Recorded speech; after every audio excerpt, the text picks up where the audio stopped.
Hello everyone, ఈ వీడియోలో మనము డేటా స్ట్రక్చర్స్ అండ్ ఆల్గరిథమ్స్ ఎలా ప్రిపేర్ అవ్వాలి అండ్ ప్రిపరేషన్ రిసోర్సెస్ గురించి మాట్లాడుకుందాము.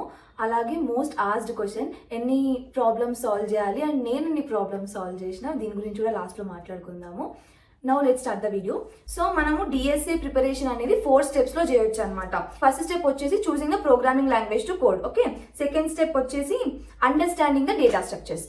థర్డ్ స్టెప్ వచ్చేసి ఆల్గరిథమ్స్ ని and time and space complexities ని అర్థం చేసుకోవడం. Fourth step is practicing. Okay, now let's discuss each and every step ఎట్లా చేయాలి, ఏం చేయాలి అని చెప్పి. First step choosing the programming language. Multiple programming languages ఉన్నాయి, లైక్ C++, జావా, పైథాన్, ఇంకా చాలా ఉన్నాయి ఎక్సెట్రా. ఓకే, ఇప్పుడు వీటిలలో ఏది చూస్ చేసుకోవాలి, రైట్? ఎవరైతే కోడింగ్ స్టార్ట్ చేస్తున్నారో ఇప్పుడిప్పుడే వాళ్ళ కోసం చెప్తున్నా. హానెస్ట్గా చెప్పాలంటే ఫరక్ పడదు, మీరు ఏ ప్రోగ్రామింగ్ లాంగ్వేజ్లో కోడ్ చేసినా కూడా ఫరక్ పడదు. బికాస్ బిగినర్ లెవెల్ ఇంటర్వ్యూస్లో ఇంటర్వ్యూయర్స్ మీ లాజిక్ని, వే ఆఫ్ అప్రోచింగ్ ద ప్రాబ్లమ్ని చూస్తారు మోస్ట్లీ. సరే, కొంతమందికి ఐడియా ఉండదు అసలు ఏ లాంగ్వేజ్ ఏంటి అని చెప్పి. అట్లాంటి వాళ్ళ కోసం నేను చెప్తున్నా. నేను పర్సనల్గా అయితే C++ ఆర్ జావా అని అంటాను. జావా మరి C++ లాగా లో లెవెల్ లాంగ్వేజ్ కాదు, పైథాన్ లాగా హై లెవెల్ లాంగ్వేజ్ కాదు. లో లెవెల్ లాంగ్వేజ్ అంటే ప్రతి ఒక్క కోడ్, ప్రతి ఒక్క ఫంక్షన్ C++లో రాసినట్టు జావాలో రాయని అవసరం లేదు. C++తో కంపేర్ చేసుకుంటే ఇన్బిల్ట్ ఫంక్షన్స్ ఎక్కువనే ఉన్నాయి జావాలో. అట్లా అని చెప్పి పైథాన్ అంతా హై లెవెల్ లాంగ్వేజ్ కాదు. పైథాన్లో అన్నిటికీ మనకి ఇన్బిల్ట్ ఫంక్షన్స్ ఉంటాయి, అన్ని గణం జావాలో లేవు. So Java is good programming language to start with. I personally code in C++ అనమాట. నేను జావాలో ఎప్పుడు కోడ్ చేయలేదు. నేను కాలేజ్లో ఉన్నప్పుడు పైథాన్లో కోడ్ చేస్తుండే. నేను క్యాంపస్ ప్లేస్మెంట్స్లో కూడా పైథానే కోడ్ చేసిన. బికాజ్ పైథాన్లో కోడ్ చేయడం చాలా ఈజీ అనమాట.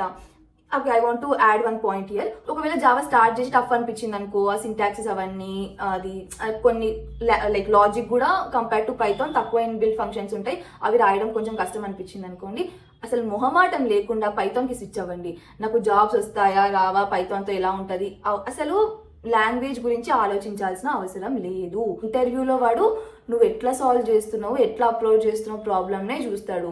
నువ్వు ఏ లాంగ్వేజ్లో కోడ్ చేస్తున్నావు పట్టించుకోడు most of the companies, unless ఇట్లా రోల్ స్పెసిఫిక్ ఉంటాయి కొన్ని.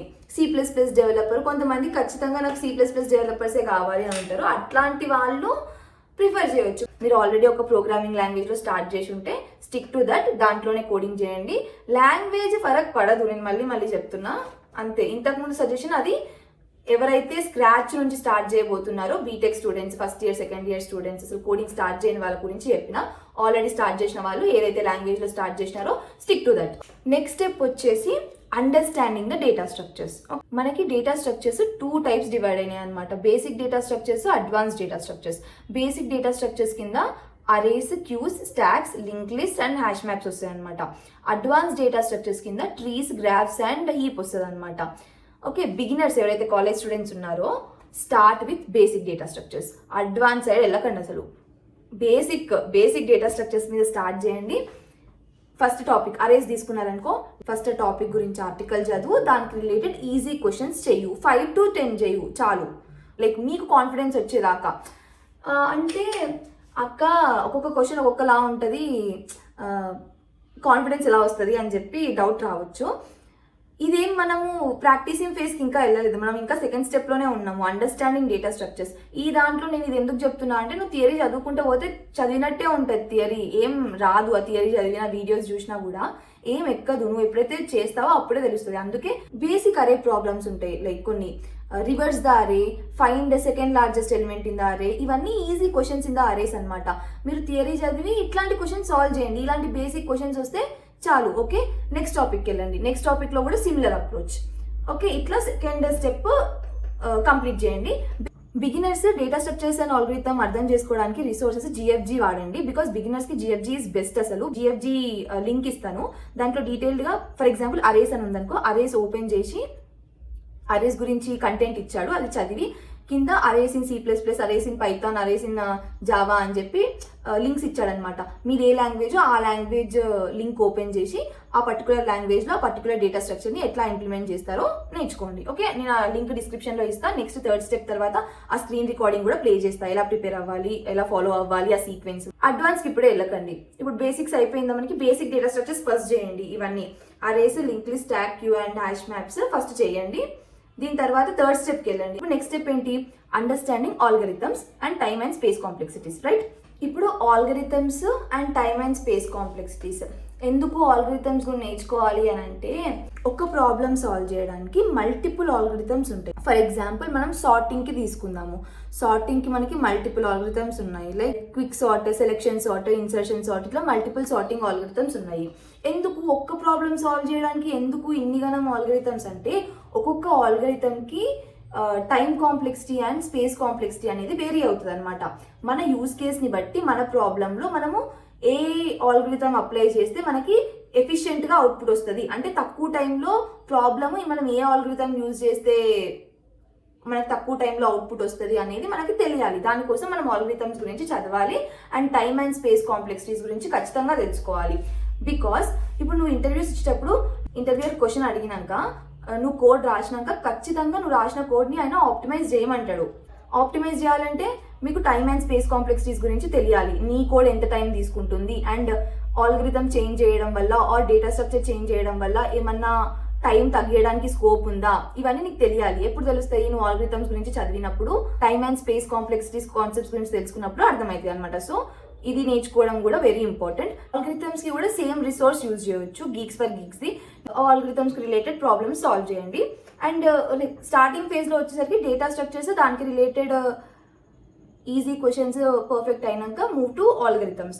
ఆల్గరిథమ్స్లో కూడా ఈచ్ ఆల్గరిథమ్ కింద ఈజీ క్వశ్చన్ సాల్వ్ చేయండి. ఫస్ట్ మీడియం హార్డ్ క్వశ్చన్స్ జోలికే వెళ్ళకండి. స్టార్టింగ్ కాలేజ్ స్టూడెంట్స్ ఎవరైతే బిగినర్స్ ఉన్నారు, ఫస్ట్ ఈజీ క్వశ్చన్స్ మీకు కాన్ఫిడెన్స్ వచ్చినాకనే ఒక లెవెలప్ అవ్వాలి తప్ప ఫస్ట్ నుంచే మీరు మీడియం హార్డ్ చేసి రావట్లేదు, ఇంత హార్డ్ ఉన్నాయి ఏంటి అనుకుంటే ఆబ్వియస్గా కాన్ఫిడెన్స్ లూజ్ అవుతారు.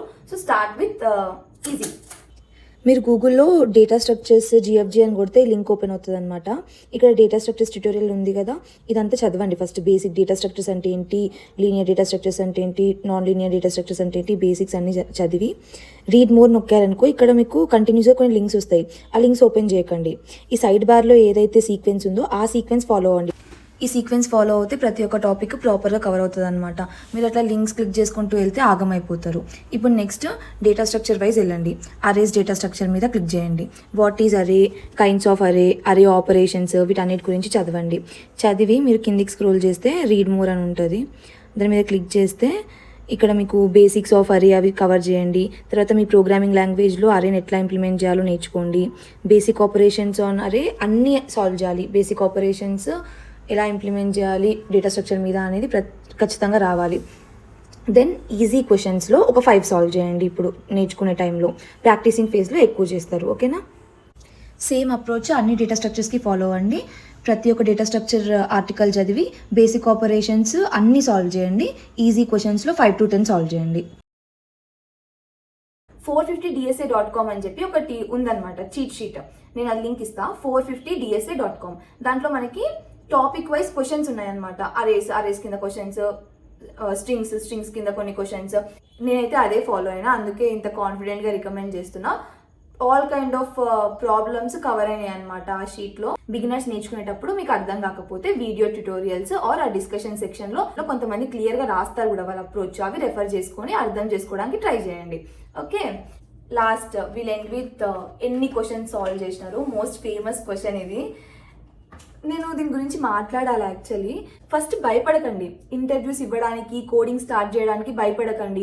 ఈ లింక్డ్ఇన్లో, యూట్యూబ్లో ఈ ఇంటర్వ్యూస్ గురించి ఇచ్చేంత హైప్ అంత లేదు, అంత డిఫికల్ట్ ఉండవు. మీరు బేసిక్ డేటా స్ట్రక్చర్స్ నేర్చుకొని easy to medium problem solve చేయగలిగితే మీకు college students can crack company. Once you prepare and give interviews, అక్కడ ఏమి ఇట్లా నేను క్వశ్చన్ అడుగుతాను ఆన్సర్ చెప్పాలి అట్లా ఉండదు.